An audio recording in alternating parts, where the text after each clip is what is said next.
Sei, muito bem. Pessoal de Portugal marcando presença. Tá bom, vamos lá. Ó. O que é hoje? Hoje a gente vai discutir então o caso que eu coloquei ali no meu Instagram, tá bom? O caso, tô ali colando que tem, tô lendo ali, tá? Da dona Helena, de 66 anos, aposentada, tinha um diagnóstico de transtorno depressivo maior há 1 ano, tratada com antidepressivos e psicoterapia. Olha lá. Atualmente relata estar bem, e nega tristeza e desesperança. Contudo, a filha, que provavelmente foi quem marcou a consulta, observa que a dona Helena continua isolada socialmente, evita compromissos e demonstra dificuldade em executar tarefas simples, como organizar as suas finanças ou planejar o dia. Durante a consulta, a dona Helena parece um pouco lenta nas suas respostas e frequentemente ela interrompe as próprias frases dizendo, o que eu estava falando mesmo? E evita falar sobre a sua rotina. A pergunta era o quê? Principais hipóteses diagnósticas. Então aqui você não precisaria de nenhum dado a mais, né? Isso é tipo questão de FUVEST. Muita gente pergunta, mas pode ser o remédio, pode não ser assim. O que está aí é o que está aí. Né? Tipo, é igual vestibular. Não vai perguntar alguma coisa que não está escrito. Se não está escrito, porque eu decidi não escrever de propósito, porque não é necessário para você responder a pergunta, né? Então, assim, qual que seria a principal hipótese diagnóstica? Então, a principal hipótese diagnóstica, claro, é óbvio, é o quê? É um episódio depressivo com sintomas residuais, ou seja, que melhorou, mas não melhorou totalmente. Por que isso? Basicamente, por quê? Porque nós temos uma história de depressão, existem prejuízos executivos que são compatíveis com depressão. A filha falou tarefa simples, mas olha só o que ela definiu de tarefa simples. Planejar, organizar as finanças e planejar o dia. Isso são tarefas extremamente complexas. Organizar finanças exige memória de trabalho absurda. Planejar o dia exige memória de trabalho absurda. São tarefas extremamente difíceis, extenuantes. Isso está prejudicado no quadro depressivo. E a filha fala, tem um detalhe ali, que a dona Helena continua isoladamente, socialmente isolada. Ou seja, continua, quer dizer que isso tem uma questão que não melhorou. Né, isso está implícito nesta fala. Né? Isso estou lembrando na época de fazer prova, aí que meu filho estava esperando o resultado da poli. Né? Então é isso, assim, essa é a principal hipótese diagnóstica. Mas nós temos que fazer outras hipóteses principalmente. Né? E quais sintomas residuais normalmente são aqueles mais comuns que o próprio paciente às vezes não sabe relatar para a pessoa, porque para ele aliviou, estava tudo uma desgraça. A pessoa parou de ter angústia, parou às vezes de ter pensamentos suicidas, tá meio que tudo bem, deu igual aquele alívio num sapato apertado quando você chega em casa. Pô, é um alívio, uma delícia. Depois você vai ver que você tá sei lá, com calo, com joanete, não sei, e não é tão legal. Mas na hora que alivia, opa, isso não é uma ausência de crítica, isso é simplesmente porque a pessoa às vezes ela não está percebendo que isso é um problema neste momento, uma vez que ela melhorou, né? Não podemos dizer que isso é uma ausência de crítica, não, basicamente porque a gente não perguntou para ela e não está escrito isso, certo? Então a gente não vai fazer hipótese da nossa cabeça, jamais é meio estranho, né? Tá, a primeira hipótese é essa, os sintomas residuais mais comuns, quais são? Aqueles que mais passam sutilmente, anedonia, dificuldades executivas, né, de planejamento, tomada de decisões, manter a sua atenção concentrada, inibir distrações e flexibilizar a sua atenção de uma tarefa para outra para conseguir executar, tá bom? Então essas são as habilidades que em geral estão mais prejudicadas na depressão, não só nela, e insônia. Insônia é um sintoma que normalmente o pessoal deixa passar. Tá? Então esses seriam os principais sintomas residuais. Não precisava escrever isso, precisava falar o quê? Episódio depressivo com sintomas residuais, principal hipótese, ponto final. Né? Aqui eu coloquei até como que a gente poderia saber se isso estava acontecendo ou não, através de técnicas de esclarecimento, chamada perguntas que podem ser feitas através de formas mais ativas, menos ativas. Se ela está reticente em falar sobre a sua rotina, Tudo bem, ela pode estar reticente a falar porque ela não me conhece. Então a gente investiria em quê? Em técnicas de... claro, a gente faz um approach, uma coisa de autenticidade, mas a filha dela, às vezes lá, a gente pediria até para a filha sair e atuaria num vínculo de autoridade, que é a autoridade falar para a dona Helena que, olha, é normal a pessoa com depressão não melhorar totalmente e ter essas e essas e essas dificuldades. Isso faz sentido para a senhora? Isso é uma técnica de entrevista, tá? E então você é um vínculo de empatia e de autoridade e de liderança. Você tem que mostrar que você sabe o que você está falando. Afinal de contas, dona Helena tem 66 anos, ela não vai cair no papo de um moleque. Não que eu seja moleque, mas não vai cair no papo de um doutorzinho aí, não. Eu tenho que mostrar que eu sei o que eu estou falando. Então, eu dou dados, eu mostro que isso pode ocorrer, mas sempre checo com ela, porque pode ser que eu esteja viajando, tá? Então, perfeito. O que isso daqui é obrigatório, ó. Isso daqui, quem escrever é 0, tá? Por quê? Porque você tem que descartar, toda vez que você tem depressão, você vai descartar transtorno bipolar, você vai fazer o melhor possível da sua vida para isso. Por quê? Porque se você não for psicólogo, tudo bem, você simplesmente vai... Enfim, talvez a coisa não ande tão bem. Se você for psiquiatra e você der um antidepressivo, aumentar um antidepressivo, você vai ser responsável por aumentar em 3 vezes o risco dela cometer suicídio. Então isso está sob as suas costas. Por isso que nós não podemos nos dar ao luxo de ficar achando coisas. A gente tem que ir lá e se cercar de todos os lados. Por isso que aqueles gênios que dizem que o psiquiatra não sabe diferenciar estado misto de TAG e de TDAH é porque são gênios que nunca atenderam ninguém na vida e que não tem o peso dessa maldita, desta caneta que pode matar ou não uma pessoa, tá? Bom, dito isso, o que a gente sabe aqui, ó? Então tem que tirar, o que a gente faz isso? Técnicas de esclarecimento, a gente vai perguntando sobre a história dela, e aí sim a gente chama a filha de volta para ver, e a gente vai perguntando de forma, principalmente no começo, uma sondagem, né? Cadê aqui? Uma sondagem, perguntas mais abertas, depois a gente vai focando, até que chega uma hora que se a gente não obter nada, a gente faz um inventário e vai lá e pergunta mesmo, tá? Existe um teste, né, que é o Rapid Mood Screen, que é um teste feito pelo Roger McIntyre, você não precisa decorar isso, mas ele é para transtorno bipolar tipo 1. Transtorno bipolar tipo 1, se ela tivesse, já tinha falado, tá? Mas é importante te perguntar se ela já foi internada, não, mas enfim, em geral eles falam. Mas tem uma pergunta lá que é excepcional, que é: você alguma vez, ao tomar um antidepressivo, você teve que parar por estar extremamente agitada, com insônia, irritável, e isso durando ali semanas? Isso já aconteceu? Esta pergunta é uma pergunta de ouro. Por quê? Porque se isso ocorreu quando ela tomou um antidepressivo, quer dizer que talvez ela seja hipersensível, ela seja uma depressão que briga com antidepressivos. Isso a gente chama de transtorno bipolar? Teoricamente não tem nome para isso, tá? Tem gente que chama de espectro bipolar, tem gente que chama de sei lá o quê, tá? Mas o fato é, eu batizei o nome de depressão que briga com antidepressivo. Por quê?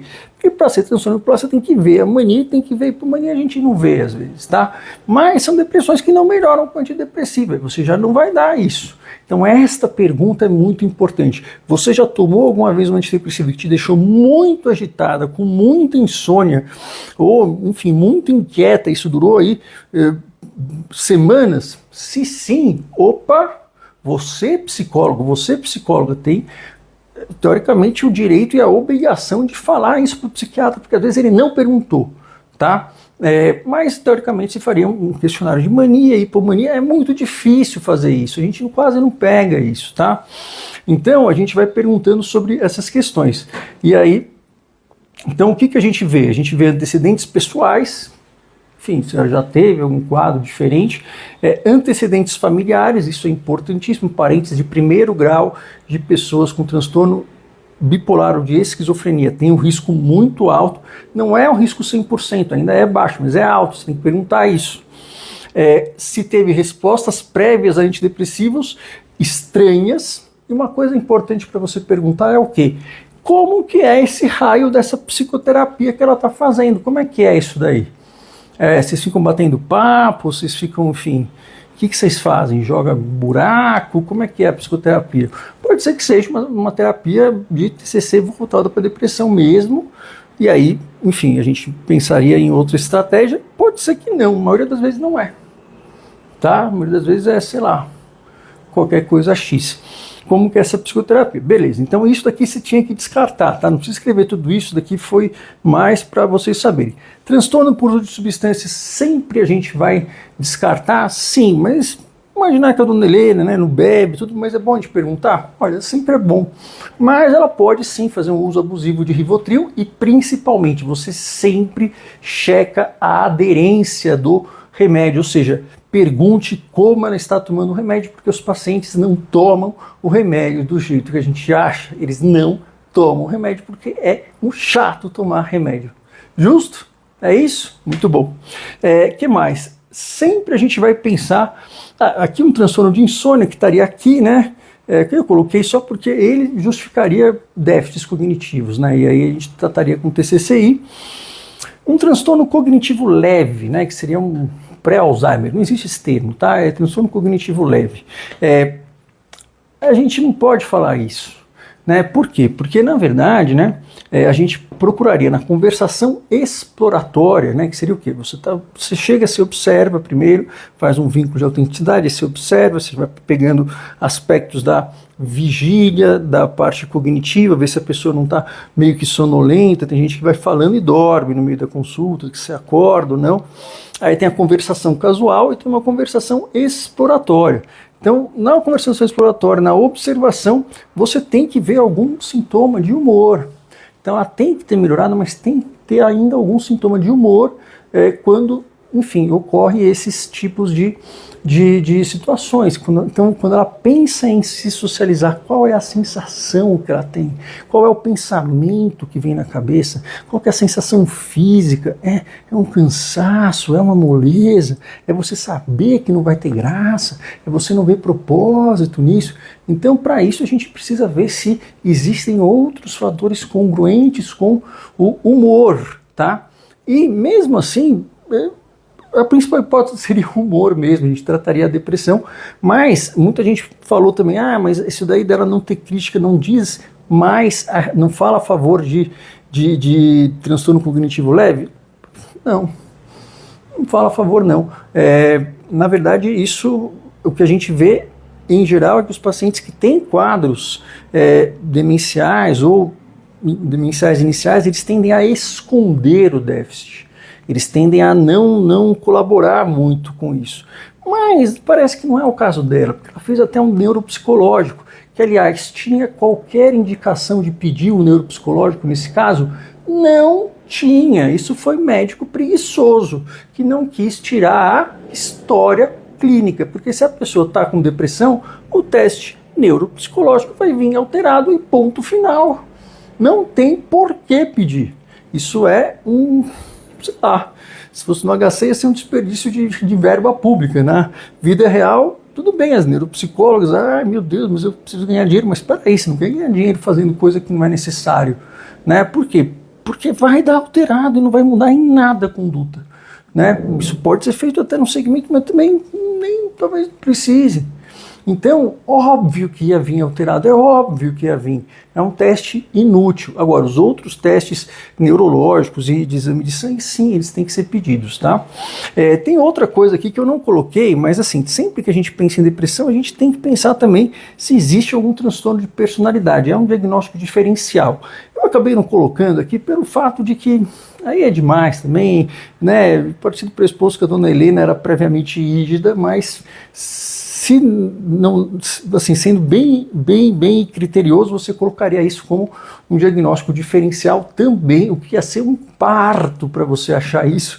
Por quê? Porque ia ter a filha, e a filha talvez fosse falar um monte de coisa, talvez não, e ninguém ia saber muito de informação subjetiva. Mas a gente pode pensar nisso também, tá? Mas o que eu acho que seria, assim, fundamental é esse daqui, TAB, com certeza, transtorno cognitivo leve, e sempre perguntar por uso de substâncias, por exemplo, usar o remédio da forma errada ou usar benzodiazepínicos de forma aleatória, que o pessoal usa porque é gostoso. medicamentoso. Muita gente falou, pode ser efeitos cognitivos de antidepressivo. Então, o antidepressivo pode deixar serotoninérgico, pode deixar o raciocínio mais lento, mas ele não leva a disfunções executivas. Não leva. E nem a isolamento social, também não leva. Então, corta esta hipótese. Por isso que é importante você entender que antidepressivo é um tipo de remédio. Pode dar outro tipo para ela, pode dar antipsicóticos, pode dar anticonvulsivantes. Eles geram esse grau de disfunção executiva com isolamento social? Jamais. Não. Por isso que pessoas que falam remédios psiquiátricos de uma forma geral, você para de ouvir essa pessoa no mesmo momento, porque ela não tem a menor ideia do que ela está falando. Temos medicações que atuam de dezenas de mecanismos de ação diferentes e os nomes são péssimos. Vocês não precisam ser psiquiatras, vocês precisam saber quando que a coisa está indo mal. Então essas seriam as hipóteses, tá? Bom, uma vez que a gente viu essas hipóteses, a gente vai o quê? A gente vai fazer um plano. Qual que é um plano terapêutico? O primeiro passo que eu sugeriria, não é cobrar isso, mas seria você falar com esse psiquiatra e entender qual que é a dele. Coisa importante para vocês, viu, psicólogos? Assim, a gente, e eu me encaixo nisso, em geral, médico não é muito de ficar batendo papo no telefone, viu? Pelo menos eu não sou e os colegas também não. Principalmente quando a gente vê que um papo que não vai levar muito a condutas, né? Isso não justifica que nós sejamos pessoas grossas, né? Mas isso em geral tende a fazer com que a pessoa se disperse um pouco. Então o que eu sugiro é que você, claro, assim, os psiquiatras podiam mudar, podiam, mas não vão, né? Vamos ver o que a gente pode fazer, que vocês sejam bastante assertivas na forma de comunicar. Por quê? A ideia é você comunicar o diagnóstico e a sua proposta de conduta, tá? Porque é assim que a gente aprende a conversar, tá? A gente faz medicina antes, é assim que a gente aprende. Ó, esse cara tem o quê? Tem um DPOC, a gente fez isso, fez isso, aquilo lá e ponto. É assim que a gente conversa. Tinha treinado 6 anos para isso, depois de 3 anos, mas isso aí fica também desse jeito. A gente passa o caso, pá. Então, a ideia de ficar elucubrando, assim, de falando detalhes, de pode ser, pode não ser, isso, psiquiatra, sei lá, acho que vai viajar e vai falar qualquer coisa que você queira ou não. Mas assim, o que é importante? Então, passa o caso com a sua hipótese, com a sua sugestão de conduta e pergunta para ele qual é o plano dele. Isso é você ser proativo, assim, manda para o psiquiatra para o paciente ir embora e nunca mais voltar. Não, você tem que saber qual que é a dele, mas para isso você também tem que saber qual que é a sua, ou seja, qual que é a sua participação nisso. Então, o que eu perguntaria seria, olha, qual que é a sua hipótese diagnóstica? A minha é essa, ponto. Para ter vergonha, a minha é essa, ponto, e a sua? Perguntar, e aí, qual que é o plano para ela? Você pretende aumentar esse remédio? Não. E aí você não vai entender, não precisa entender ainda dos remédios, né? Não precisa entender. Qual que é o plano seu para ela? Porque eu senti que ela tem sintomas residuais, X, Y, Z. Você percebeu isso na consulta ou não? Ela falou, não sei, eu não percebi. Provavelmente eles não perceberam. Mas aí você vai poder o quê? Falar, olha, então o que eu proponho para ela é fazer 8 semanas de terapia para a gente ver se a gente consegue reverter isso e aí ela ser reavaliada, ver se é necessário uma potencialização medicamentosa ou não. Por quê? Porque ela está numa resposta parcial, ou seja, ela melhorou ali 50%. Você tem várias opções, você pode aumentar o antidepressivo, você pode trocar o antidepressivo, não, é meio bobo, né, trocar. Você pode aumentar a dose, você pode associar o outro antidepressivo, que é uma péssima ideia também, você pode associar um antipsicótico, como aripiprazol e bexiprazol, que é a melhor hipótese pelo que as evidências mostram, ou você pode associar a psicoterapia também, tá? Então não é errado, você tem que saber, se você souber disso, você sabe que você pode fazer isso, porque isso está como uma estratégia de potencialização. Aí você propõe isso, 8 semanas, 8 a 12 semanas é um tempo adequado, né? E aí você vai investir em quê? Você vai investir nos sintomas que ela está tendo, né? Ela está tendo essa questão da socialidade, da execução de tarefas e de funções executivas. Bom, o que é o pilar do tratamento psicológico, psicoterapêutico para depressão? É a ativação comportamental, que ela não deve ter feito com a outra psicóloga. que a gente sabe que melhora a parte executiva, que melhora a motivação, melhora o quanto que nós fazemos esforço para ingressar numa tarefa e manter esse esforço? É a motivação, mas é o circuito de recompensa e prazer que está alterado. Isso a gente trabalha como? A gente trabalha com treinos do afeto positivo. Por isso que isso melhora a função executiva da pessoa. Porque se a gente não está com o circuito da recompensa muito bem ajustado, a gente não vai. É muito difícil, tem aquela dificuldade de começar a tarefa, né? Aquela coisa de conação, e também é difícil manter a concentração lá. Então você faz uma ativação comportamental junto com isso, você acopla exercícios disso junto, tá? E uma outra coisa que é muito importante, que ajuda muito na concentração, antes até do que uma reestruturação cognitiva, porque eu sei que tem uns cognitivistas que adoram, então não sei o que, é o que? É você fazer um treino de pensamento específico, que também é um treino de concretude, que é um treino do Watkins, que fez a Rumination Focused Cognitive Behavior Therapy. Esse cara, aparentemente, a ruminação ela é um ponto central. E como que a gente combate a ruminação? Sendo específico. Ruminação, pensamento no passado repetitivo, que ele é super generalizado, ele envolve sempre temas autorreferentes e autocríticos, ele tenta achar significado para as coisas, assim, ele nunca acha esse significado, ele sempre faz com que você se sinta péssimo, a pior pessoa do mundo. Essas são características da ruminação. Ruminação é um predomínio do modo padrão do cérebro, não precisa saber disso. Mas como que a gente sai disso? A gente treina a parte executiva. A parte executiva, ela gosta do quê? De como você vai fazer, quando você vai fazer e o que você vai fazer. Então, um dos treinos, por exemplo, de concretude seria você explicar para ela, você pode explicar para ela isso, né? Por que você vai trocar toda vez que você estiver perguntando por que você está assim, por que você se sente assim, por que isso aconteceu com você, você vai perceber e aí, opa, você pode até dar um gatilho para ela, enfim, uma dica, enfim, algum tipo de lembrete. Você vai trocar isso pelo o que e como. Isso é uma das estratégias. Sempre que vir o porquê, você troca pelo o que e pelo como.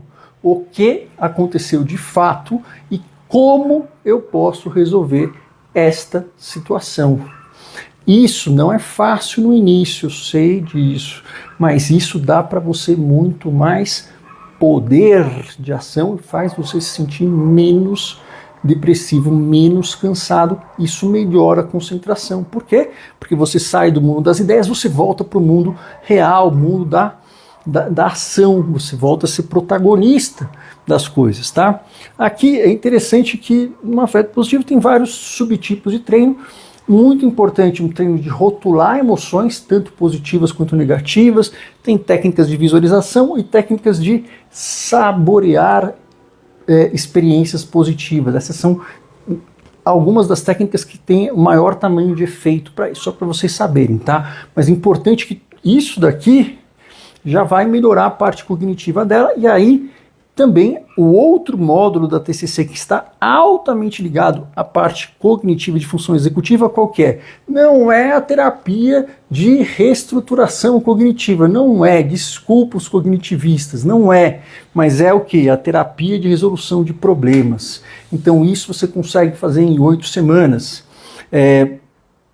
Então você quer dizer que eu estou dizendo que nesse caso você vai abrir mão da terapia cognitiva? Sim, eu estou dizendo isso, exatamente isso, tá? E podem brigar comigo, mas a terapia cognitiva não se mostra muito eficiente para a melhora de cognição do que treinos de especificidade e treinos de resolução de problemas e tendo de anedonia e de ativação comportamental não se mostra, poxa vida.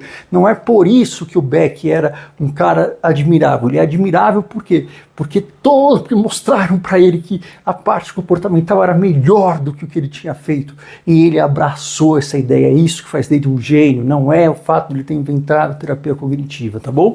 Então, isso daqui você tem que fazer. E aí você tem que esperar. E aí você tem duas opções. Melhorou ou não melhorou? A gente sempre trabalha com essas duas opções, a gente trabalha com fluxos. Por isso que eu digo assim, que é difícil acabar, porque a gente vai sempre A gente tem que sempre pensar naquilo que pode não dar certo ou dar certo. A gente vai pensando ali como um Sherlock Holmes, um tabuleirinho de xadrez. É claro, isso é um raciocínio eminentemente médico, vocês não precisam ter isso na verdade, mas isso é pra vocês entenderem o jeito que o médico pensa, que o psiquiatra pensa, e o jeito onde a gente consegue o quê? Não perder tempo com tratamentos que não estão funcionando. Então, melhorou em 8 semanas? Sim, você vai investir em técnicas de prevenção de recaídas. Você vai fazer um plano de prevenção de recaídas para ela, né, mapeando gatilhos, estratégias que ela se deu melhor, e você pode iniciar um treino de mindfulness. Mindfulness ajuda muito, tá? E não fique escarochando, não fique escafuchando o passado dela. Não sei nem como é que fala esse verbo, não sei, não fica lá cavando, mas eu acho que ela tem que falar do passado, não sei o quê. Mas ela não precisa falar do passado, não precisa, tá? Se ela não quiser, tá bom? Por quê? Porque não tem nenhum histórico ali que indique que existe alguma experiência traumática, não tem, só se houver, de fato, algo que fica trazendo memórias intrusivas, senão você não precisa, tá bom? E aí, não melhorou, você vai falar com o psiquiatra, fala, e aí? E aí que provavelmente ele vai sugerir alguma troca, alguma mudança, não sei. Aí você, enfim, vamos ver o que é que vai passar pela cabeça dele. Mas o que você pode aí começar a colocar? Você não tira isso, a ativação comportamental ela sempre é o pilar. Mas existem uma ou outro tipo de estratégia chamada de remediação cognitiva. Não sei se vocês já ouviram falar, que é basicamente treinos específicos para melhora de funções executivas. Por exemplo, para pessoas dependentes químicos a gente não chama mais, né? Transtorno por uso de substâncias. Eu contei já várias vezes que eu era assistente da enfermaria e foi quando, por exemplo, a Priscila Dib fez uma tese de doutorado dela com o uso de xadrez. Xadrez é uma estratégia de remediação cognitiva que treina funções executivas. Nós temos vários tipos, tem o Cantab, que é de Cambridge, tem um CogTrain, tem alguns que é por computador, mas tem alguns que não são, tá? E isso pode ser implementado também, tá? Nunca esquecendo dos princípios da ativação comportamental, que é o princípio de você antecipar o prazer, visualizar e você saborear, nunca esquecer disso, tá? Aí sim vai ter que investigar outras causas também, né? Aqui sempre é bom, quando as coisas não estão indo bem, a gente volta para o manual e rever o diagnóstico e rever a terapêutica, mas a gente sabendo que temos outras coisas para fazer. Sempre lembrando que o sono é algo a ser investigado. Por quê? Porque se ela não estiver dormindo bem, aí já não tem como as coisas irem bem, mas aí você implementa a TCCI, tá bom? Então, isso seria a resposta e é assim que a gente faria nesse caso. Papum! É assim, certo? Dúvidas? Entenderam? Eu atendo em São Paulo, mas se você tiver que vir para São Paulo, você tá anacrônico. A saúde mental hoje é digital. Tanto teleatendimento quanto um atendimento através de aplicativos, e que nós fazemos um atendimento supervisionado para você trabalhar em casa. O futuro da saúde mental é digital. Não fiquem se prendendo a questões presenciais. Isso é coisa de gente que está fora do mundo moderno. Por quê? Porque não dá para a gente atender todo mundo. Então, não pergunte a cidade que eu estou. Se vier até aqui uma vez, eu não sou Jesus. Não vou te abençoar, nem falar uma palavra e você será salva. Tá bom? Isso é importantíssimo de entender. Quem monta a clínica, não sei o que, a pessoa está na crônica, né? O futuro